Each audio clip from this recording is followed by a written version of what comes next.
बहनों, मैंने बहुत मेहनत की और मैंने कोविड की दूसरी लहर को रोक लिया है। लड़ेगी जनता, नाम मोदी का। लड़ेगी देश के, मरेगी देश की जनता, मोदी का नाम नहीं होगा। वैक्सीन पर मोदी का फ़ोटो होगा। पैसा खर्च राज्य सरकार करेंगी।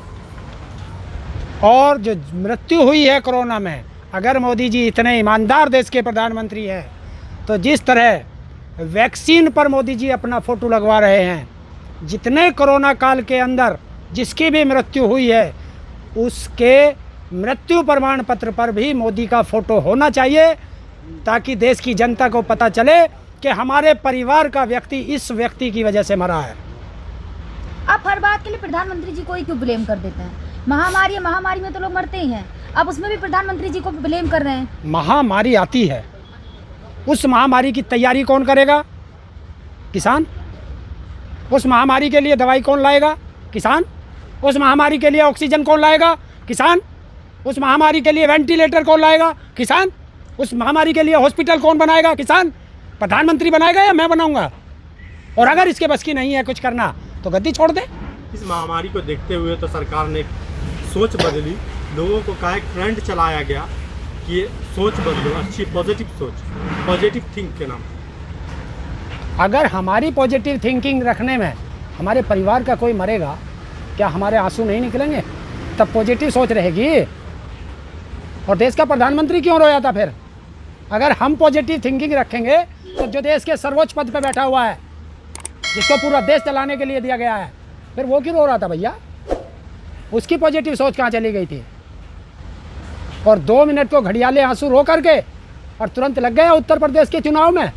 मैंने पहले भी कहा था, मैं आज भी कह रहा हूँ, देश की जनता मरती हो मरे, इनको जनता के मरने से, जनता के भूखे मरने से, दवाई से, ऑक्सीजन से, वेंटिलेटर से, हॉस्पिटल से, शिक्षा से, रोजगार से कुछ लेना देना नहीं। इनको सिर्फ या तो हिंदू मुस्लिम के दंगे कराने हैं और सत्ता पे काबिज रहना है। ये कुर्सी को चाहते हैं, देश की जनता को नहीं चाहते। निर्मला सीतारमन ने आज फिर एक बार क्लियर कर दिया कि जो बाजार का दर है, रेट है, वो बाजार तय करती है, सरकार तय नहीं करती। तो जब तुम बाजार को सरकार को बाजार के हवाले कर दोगे तो बाजार तो खुला हो जाएगा। अगर तुमने खुला सांड छोड़ दिया तो वो तो किसी भी खेत में बढ़ेगा, किसी की भी फसल खाएगा। तुमने छोड़ा क्यों खुला? और कौन कहता है सरकार के हाथ में नहीं है? ये झूठ बोलते हैं जनता से। बंगाल चुनाव जब तक चला, एक दिन तेल का रेट नहीं बढ़ा।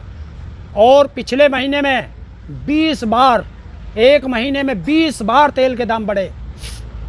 और तेल है क्या? तेल तो है कितना? 37 या 38 रुपये लीटर पेट्रोल है। बाकी तो इस सरकार के लगाए हुए टैक्स हैं। आपने महंगाई वो की टैक्स बात किसने कही है। लगाए? सरकार ने लगाए ना। आपने महंगाई की बात की है। वहीं आज जो खाने वाला तेल है, कड़वा तेल है, वो 225 रुपये लीटर हो गया है। अभी तो और बढ़ेगा, पूंजीपतियों के पास है अब। इसीलिए तो हम कह रहे हैं कि जो जो चीज़ पूंजीपति के पास चली जाएगी वो जनता को महंगी मिलेगी। और आज पूछता हूँ मोदी जी से कि आपने कहा था देश की जनता से कि पकोड़ा तलिए, पकोड़े का व्यवसाय करिए, तो आज 225 रुपये लीटर तेल कैसे खरीद के वो पकोड़े का व्यवसाय करेगा? बता दें।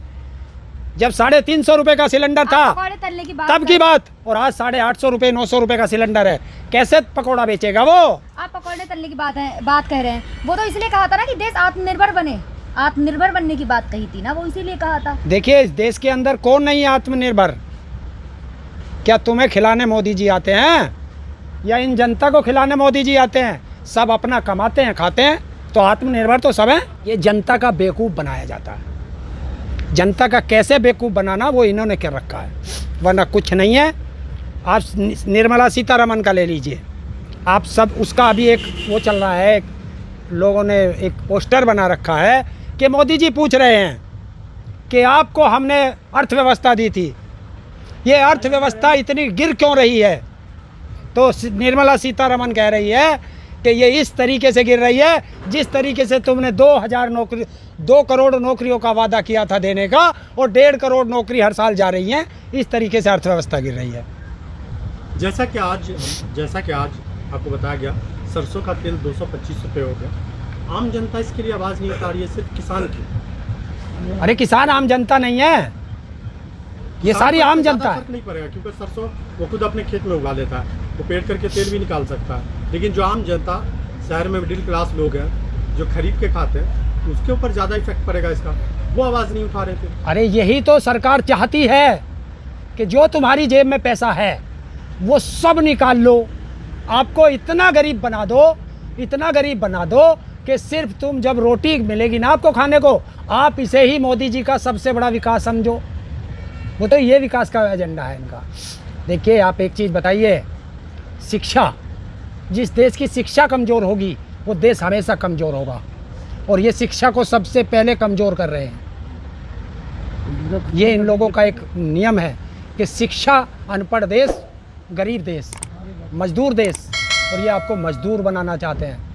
पूंजीपतियों के हाथ में इस देश को गुलामिया की तरफ ले जा चुका है। निर्मला सीतारमण जी ने जो आज बताया है, एक बात रिपीट किया है कि बाज़ार में रेट अब बाज़ार में तय होगा, किसानों को उससे बहुत ज़्यादा फर्क नहीं पड़ेगा। क्यों नहीं फर्क पड़ेगा? आम आदमी को पड़ेगा। क्यों? किसान को भी तो पड़ेगा भाई साहब। हमारे ट्रैक्टर किस चीज़ से चलते हैं? डीजल से। हमारे खेतों को जब हम पानी देते हैं, इंजन लगाते हैं, पंपिंग सेट, वो किससे चलता है? डीजल से।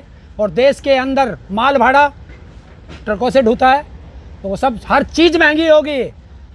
डीजल महंगे होने का मतलब है कि देश की हर चीज़ महंगी होगी। अगर यही बात अगर आपके जो आप उपजाते हैं अन्न, अगर उस पर लागू की जाए, जैसे सरसों अगर आप उपजाते हैं तो MSP के रेट से ज़्यादा पे बिका है, तेल आप खुद भी पेट सकते हैं, तो ये तो आपको फर्क नहीं पड़ेगा इस पर। MSP के रेट पे कब बिका? इस साल MSP से जब बिका, जब किसान के पास से चला गया, थोड़े 2-4 के पास रह गया होगा किसान के। और ये भी देश को दिखाने के लिए कि देखो प्राइवेट में किसान की चीज़ कितनी महंगी बिकी, इसलिए हम प्राइवेट में ले जाना चाहते हैं। और उदाहरण आप देख लें कि जब से जो मोबाइल आप यूज कर रहे हैं, जब से ये प्राइवेट मोबाइल आया है, BSNL सरकारी था, डेड हो गया।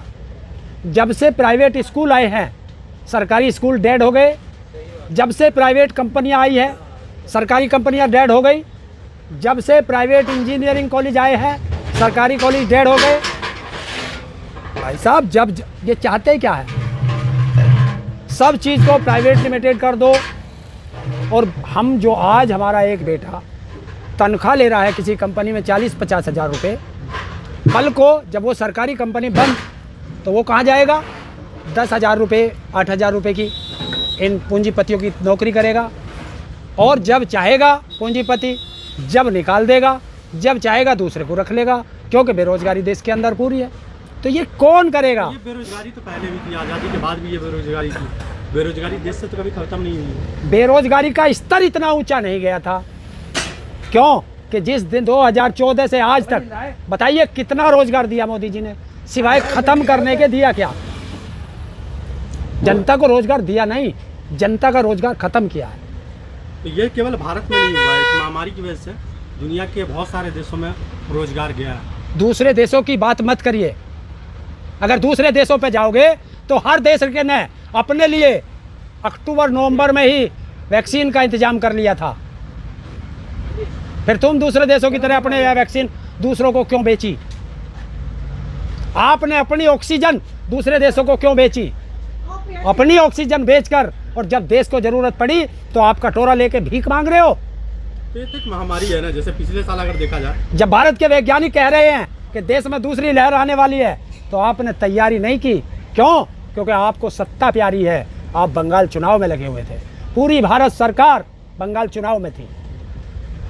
जैसा कि आपने बताया। लेकिन अभी ये अगर पिछले साल का देखा जाए तो इटली में बहुत ज़्यादा मौतें हुई थी। दुनिया में सबसे ज़्यादा मौतें इटली में हुई थी कोरोना की वजह से। वो तो हुई नहीं। इटली की जनसंख्या के हिसाब से निकालो और भारत की जनसंख्या के हिसाब से निकालो परसेंटेज, और भारत छुपा रहा है। मैं फिर कह देता हूँ, मैं फिर कह रहा हूँ, कोई हिंदुस्तान का एक भी गांव बताओ मुझे जिसमें 10, 15, 20, 50, 100 मौतें ना हुई हो। हिंदुस्तान के अंदर कोई गांव नहीं है। और ये कहते हैं 3 लाख, 3.25 लाख मौतें हुई हैं कोरोना के अंदर, और 6, 6.5 लाख हिंदुस्तान के अंदर गांव हैं, उसमें शहर और कस्बे छोड़ दीजिए।